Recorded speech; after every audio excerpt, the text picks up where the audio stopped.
Good morning, afternoon, evening. 你好,你好,你们,先生们 means ladies and gentlemen. Hello. We're going to pick up right where we left off. Learning Mandarin. Day 7.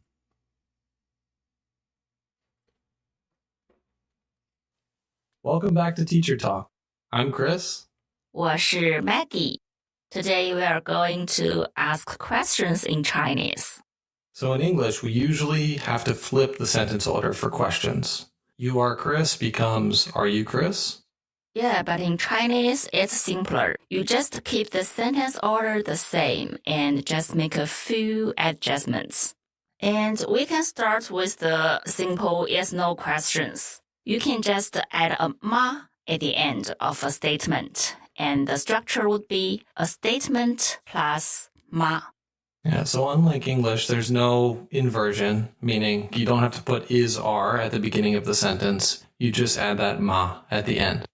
Yeah, right. So, for example, the statement 你叫 Chris.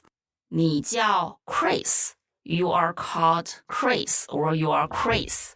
And by adding a ma, changes it into 你叫 Chris 吗?你叫 Chris 吗? Are you Chris? Oh. And one more example. 你是美国人. You are American. 你是美国人. And when changing it into a yes or no question, just add a ma at the end. 你是美国人吗? It's like, yeah. 你是美国人吗? Okay. Are you American? I think I can. One thing I do here, though, is this last ma is a neutral tone, and in English there's a strong inclination to do like a rising tone at the end of every single sentence to show that it's a question. Yeah. Yeah, so just try to say that ma as short as possible because, it'll mean something else if you use the English tones. I know they say there are no tones in English. Yeah, right. Just don't use the second tone on this character. I think it sounds like just a slight first tone, but very slight. Yeah. You don't put any emphasis on the tone of ma, just a slight one. Okay, so that's for the yes-no question, the ma question. And when it comes to the WH questions, you still don't need to change the word order of a sentence. You just replace the part you want to ask about with a corresponding question word. Yeah, and this is different from English, of course. We always put those words at the beginning of the sentence, like, who is she? But in Chinese, putting it at the end of the sentence is completely normal, probably even preferred. Yeah. So, for example, here's a statement. 他是我的同事. 他是我的同事. She is my colleague. And if I want to ask who is she, then I will say 他是谁?他是谁? So, like Chris just mentioned, the question words appear at the end. Yeah, and at the beginning of learning Chinese, it's really common to overthink the word order. There's so many things, you think need to go at the beginning of the sentence, but in this case, just keep it the same as the answer you'd like. Yeah, and when answering such questions, you do the same process backwards. That's to say, you replace the question word with the actual information. So for a question like, 你的老板是谁? 你的老板是谁? Who is your boss? The answer is, 我的老板是王菲. 我的老板是王菲. My boss is Wang Fei. So you just use the name of your boss to replace the question word 谁. Yeah, that seems pretty simple, but I noticed that there are two kinds of sentences that we've seen so far, like Wang Fei 是谁, who is Wang Fei, and then 谁是王菲, which is also who is Wang Fei. So the second one seems to go against what we've said so far. the idea of no sentence transformations? Well, that's the tricky part. So if the verb in a sentence is 是, then the question word can go either at the beginning or at the end. And the emphasis of the sentence changes slightly. So for the sentence 王妃是谁? 王妃是谁? It emphasizes 王妃. So it's like you know the name exists, but not the person. But for the question 谁是王妃? 谁是王妃? It emphasizes who. So it's like you know Wang Fei is here. You've heard of Wang Fei for a long time, but you don't know which person she is. You've never met her. So you ask 谁是王妃? Okay, yeah, so it's about the part of the sentence you want to highlight. And I think you see that a lot in Chinese of you can take the most important part of the sentence and put it, in the beginning. Yeah. So the first word of a sentence is always the one we emphasize. Good rule.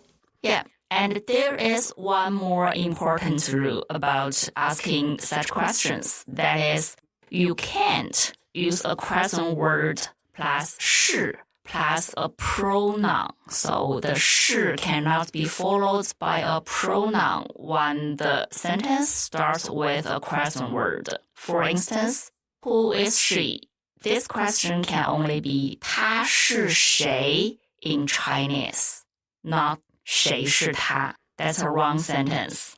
Yeah, and maybe it's just been beaten into me by Chinese teachers so much, but that one feels really weird. I mean, 谁是他,谁是你. This sounds totally crazy to me. But who knows? Maybe I was saying it, 16 years ago or whenever I took my first Chinese class. But after listening to this teacher talk, you will just say 他是谁. Yeah. You will never say 谁是他. So the key is simple to ask questions in Chinese. For yes/no questions, just add a ma after a statement. And for other questions, for the WH questions, just replace the information you are asking about. And the rest of the sentence order usually stays the same. Well, that's all for this teacher talk. Keep practicing these patterns and... You're at a party and see a woman you don't know. You ask your friend who she is. How would you say that in Chinese? 她是谁?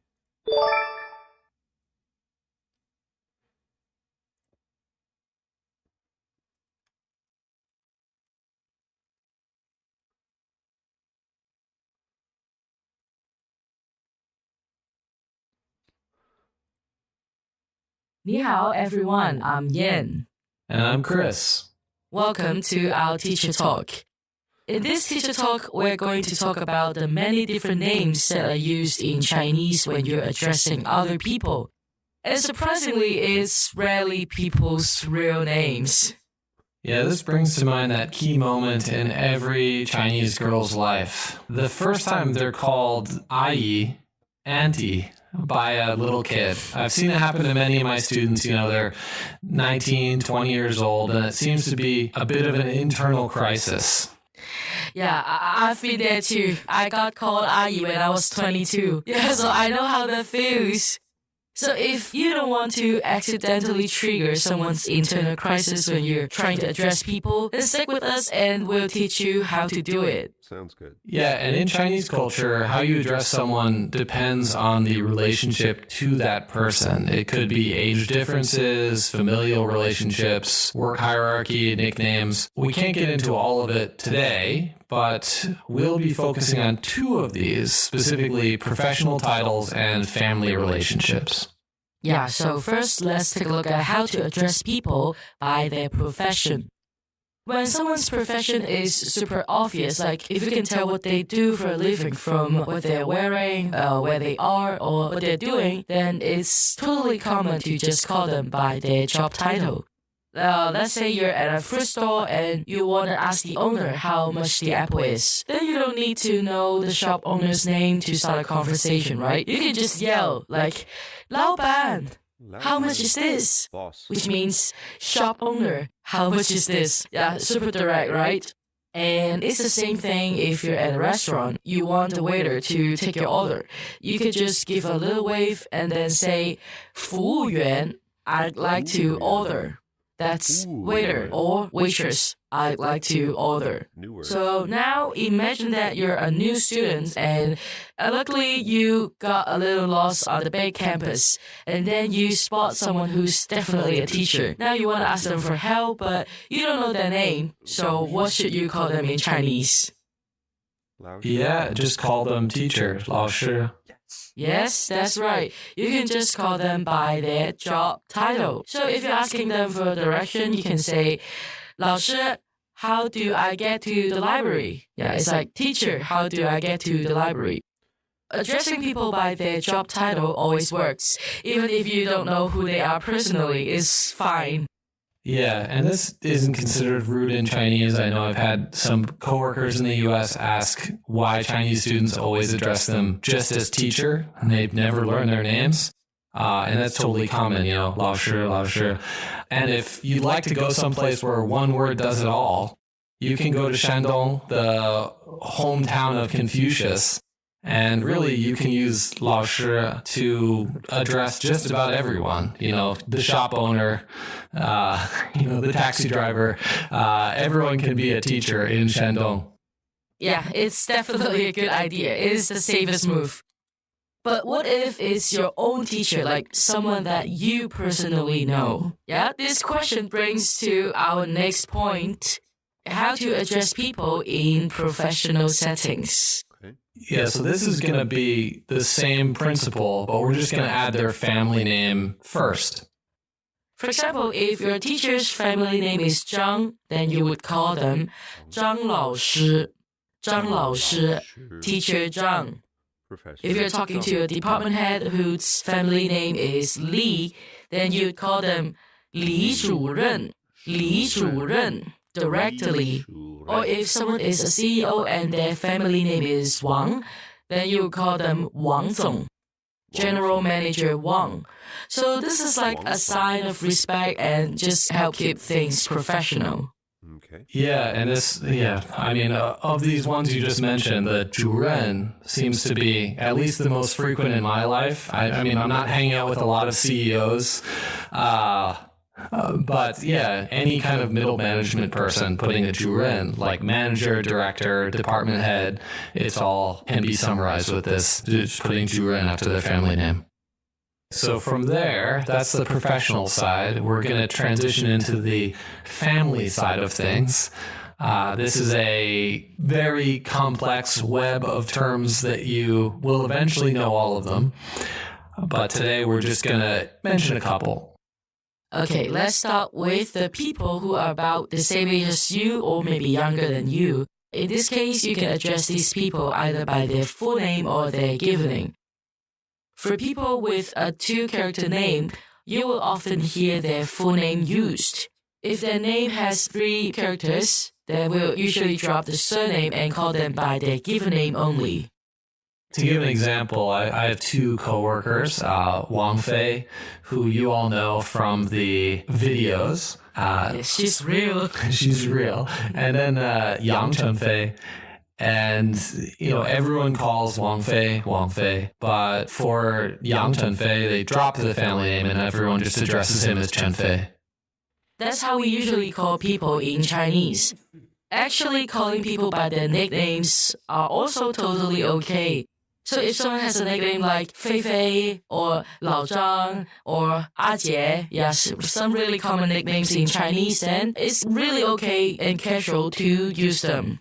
And nicknames in Chinese are actually easier than you think it is because most nicknames follow some common patterns. Take Fei Fei as an example. One common pattern is to double the last character of someone's name. Like me, I'll be Yan Yan.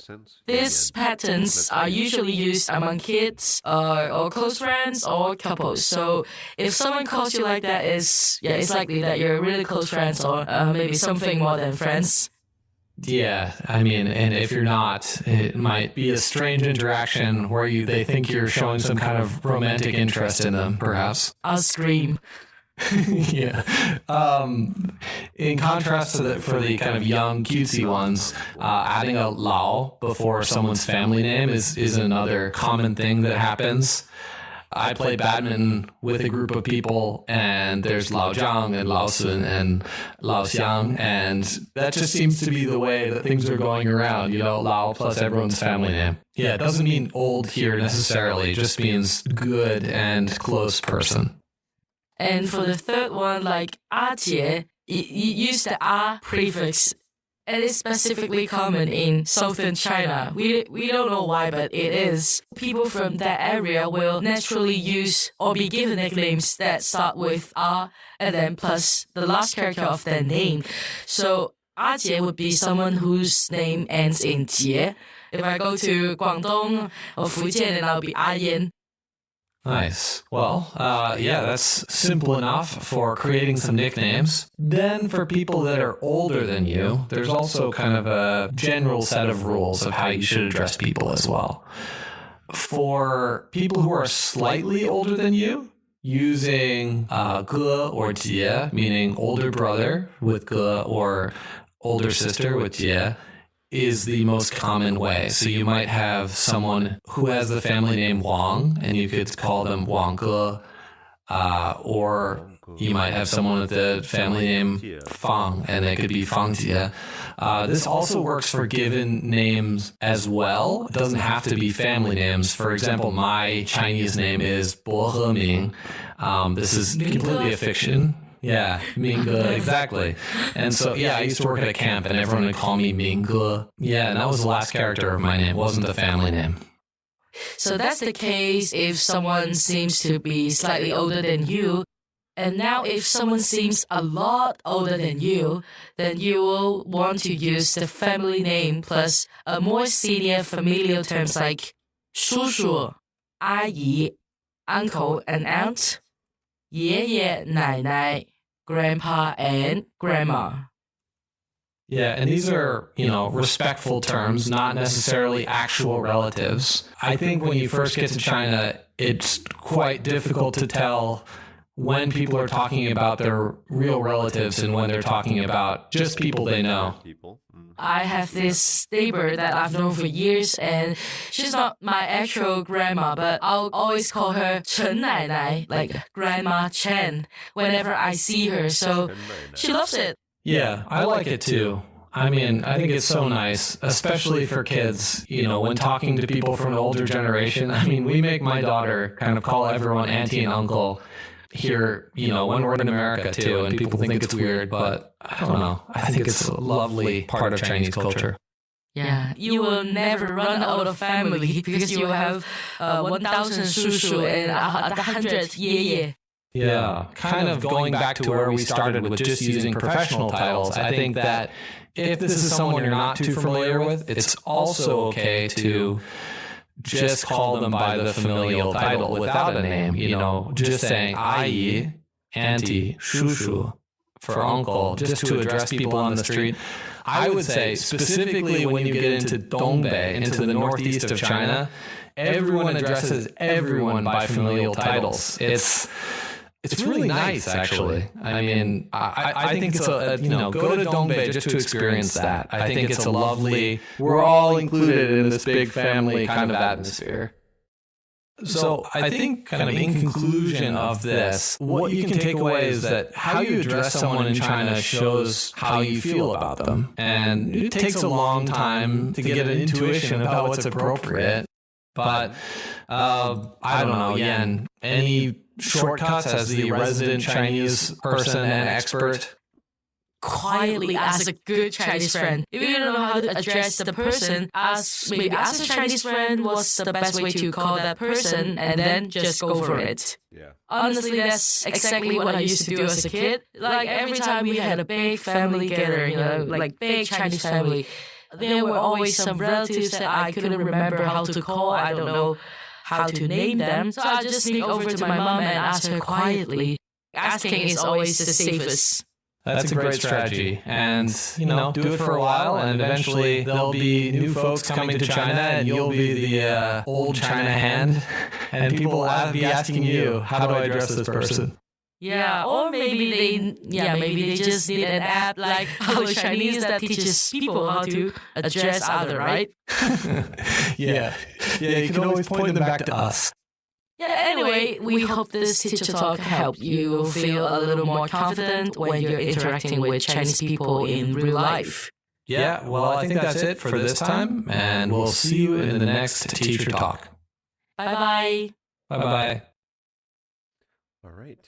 In Chinese culture, it feels odd to use family terms to address people who aren't relatives.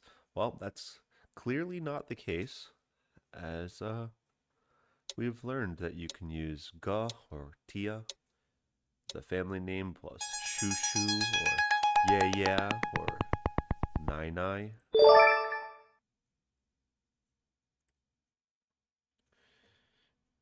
Yeah.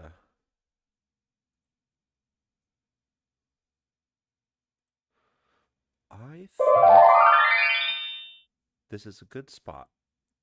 We didn't get to talk a lot, but we finished this chapter.